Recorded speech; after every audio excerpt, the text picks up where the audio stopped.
a few things have become apparent to me over the years as I've grown and matured.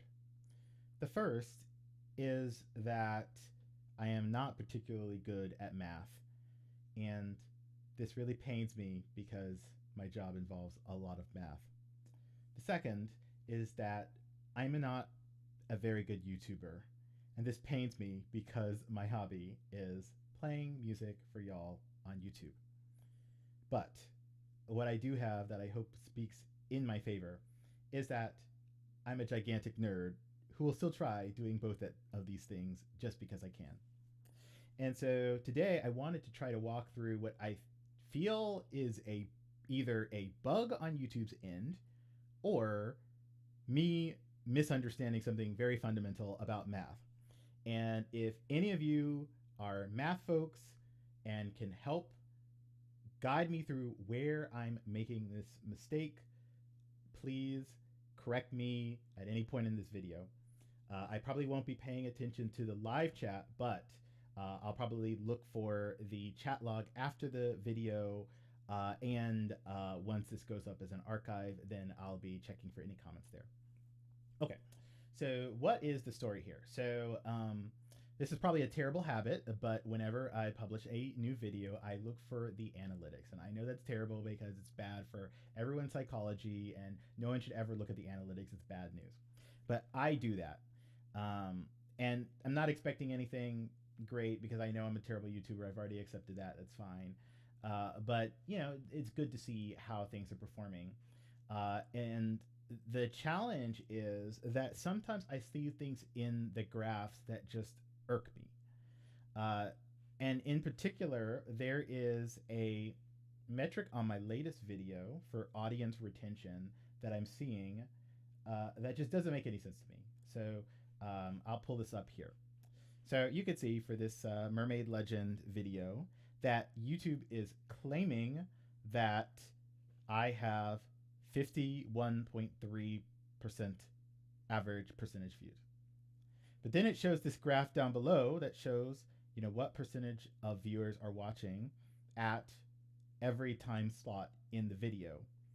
And my issue here that I'm going to spend this entire live stream going over is this just does not make any sense to me. I do not see how this graph can correlate to this number. One of these in my mind must be wrong, or I must be misunderstanding something like at a fundamental level. And I think that in this case, YouTube is actually gaslighting me and saying my video is doing better than it actually is. I think that this number, this 51.3, is wrong, and that the average percentage viewed is actually much lower. You know, so at a glance, the reason I come up to this intuitively is because I can see in this video, if you kind of come over and hover on these various points, it will say what percent of people are watching at every second of the video. And so it is possible to have over 100% if people are rewinding, but there aren't enough people rewatching, and there's not enough time above 100% for it to mitigate the fact that most of this graph is under 50%. So the 50% mark is reached at 19%, which means that at 19 seconds, 50% of the people have left. They're not watching anymore, right? They may have skipped to a different part, but they're certainly not watching here. And so it keeps going down from there, right? And it just kind of keeps going and it keeps going and it keeps going. So intuitively, if most people have left 19 seconds in and the video is like 2 minutes, 6 seconds long, then it is not possible that the average view duration is 1 minute, 4 seconds. It is not possible to me, not possible to be that the average percentage viewed is 51.3. Now, I posted this on Twitter, and people were like, no, these are different graphs. These aren't trying to say the same thing. You know, this is an average, and this is just what your viewers' behavior is. And my issue is these are related figures to me. I cannot understand conceptually how these figures are not related to each other. The average percentage viewed must be, in my mind, you know, someone correct me if I'm wrong, if they understand this. It must be a function of what viewers are doing in your video, right? And so I wanted to go through this because I remembered something I learned in high school. High school math. Oh, that was a good time. Every day I would be in my high school math classes, and I was that idiot who would go to the teacher and ask, when are we ever going to use this in the real world? And then I became an accountant. Now I use all the algebra in the real world. Okay, so I remembered something from my algebra. It probably was my calculus class. Calculus was like the time when I was like, oh my gosh, math is cool and fun again. I learned about Riemann sums. And that's the idea that if you have a curve, that you can take the area of that curve by making a series of shapes, over under that curve, right? And so, you could start with like a small number of shapes, but you could see like, there's some that goes over and then there's some that goes under. And, that's a little messy, right? But by adding more subdivisions, the kind of the dead weight, that's over and under becomes less and less. And then you get something that more closely approximates this curve. And then, of course, the teacher explains that calculus is about, infinites, right? And so if you could make an infinite number of infinitely small slices, that is calculus, right? That is what an integral is. And so I was like, oh my gosh, like I understand math for the first time, right? And then I proceeded to completely bomb at that class because I'm not a math guy. But it was very interesting to me. And so I thought to myself, wouldn't audience, the average percentage viewed, simply be the area under this curve? And so is there a way for me to calculate this? And so I thought to myself, I said, well, I know the times, because if I hover, it'll give me a second. And I also know the percentages at each of those times. So I could create my own little, rectangles here. And if I captured a lot of these data points. And because I'm a nerd and I had nothing better to do with my time, I decided to do exactly that.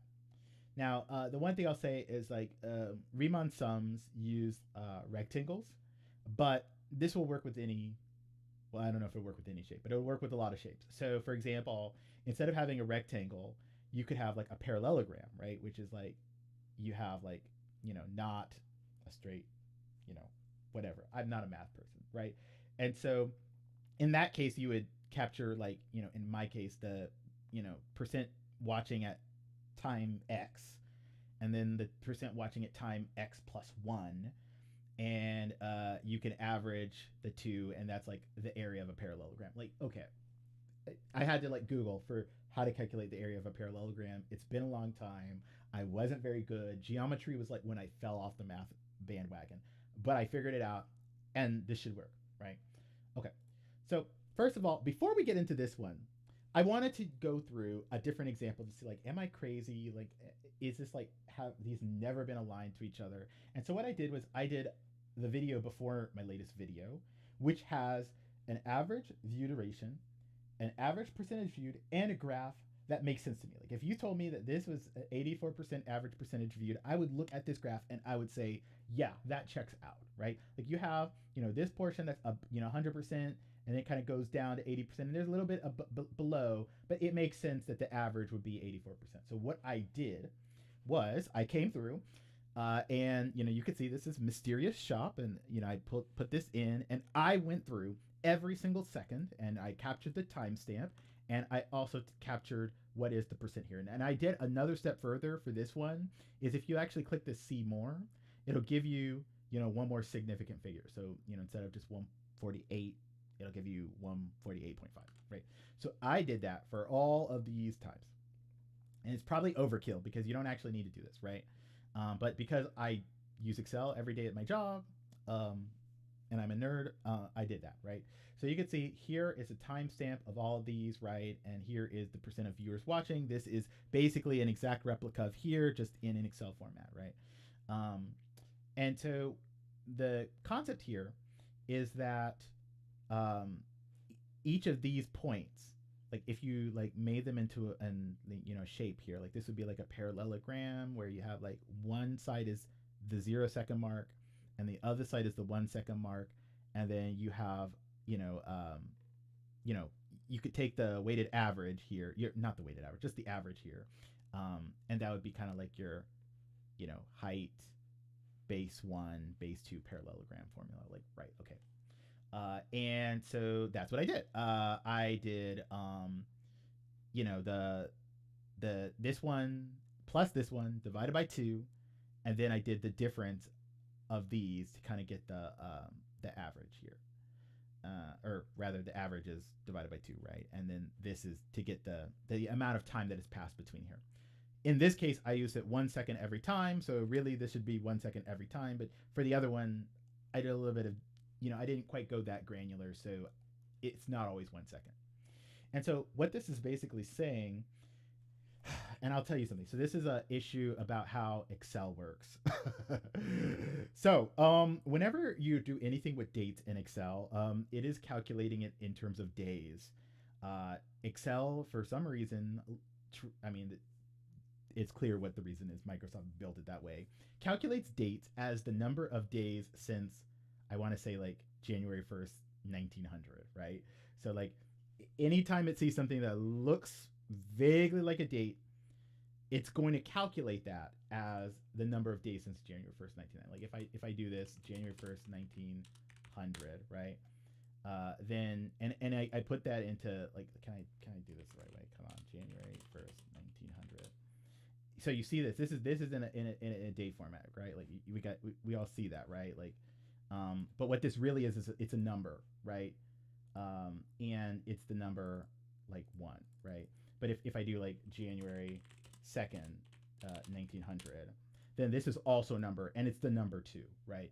And so then we get into things like, you'll look at a series of numbers in an Excel spreadsheet, and you'll be like, that looks suspiciously like a date, because if you're a nerd, you start to see this. So for example, if I see January 15, 2023, if I see a spreadsheet that has 44,941 in it, I know that that's probably actually a date that Excel confused with a number, right?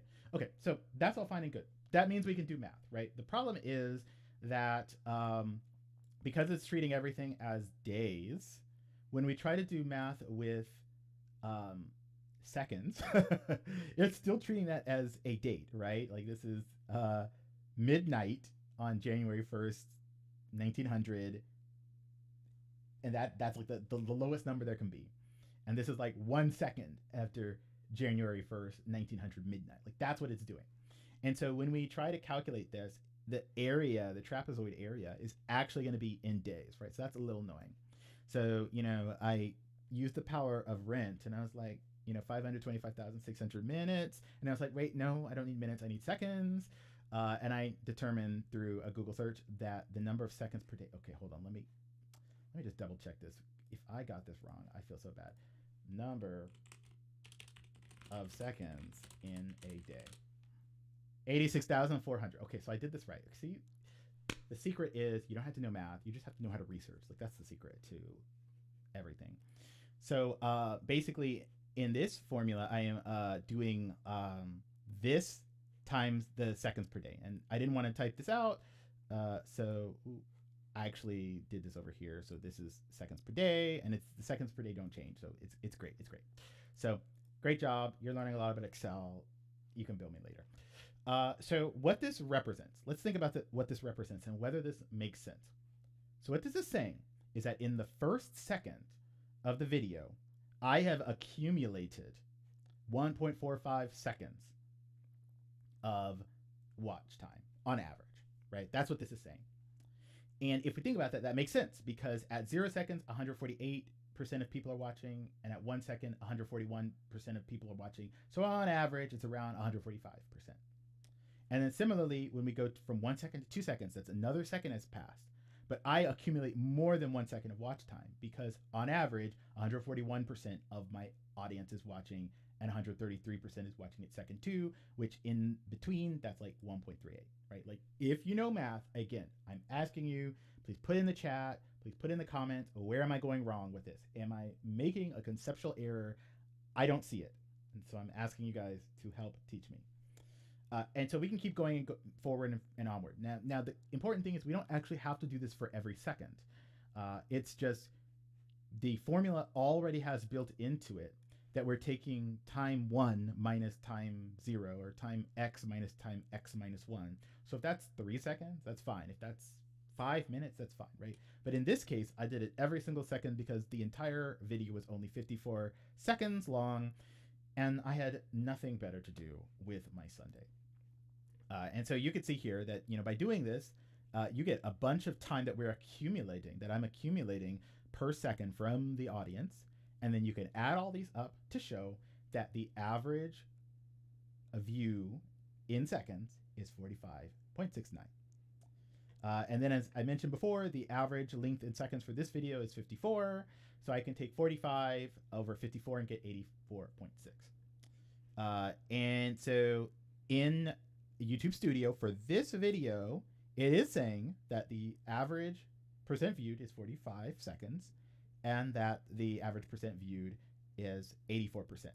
So I have a little bit of a difference, right? But, you know, auditors, we believe that, you know, there can be things that are immaterial.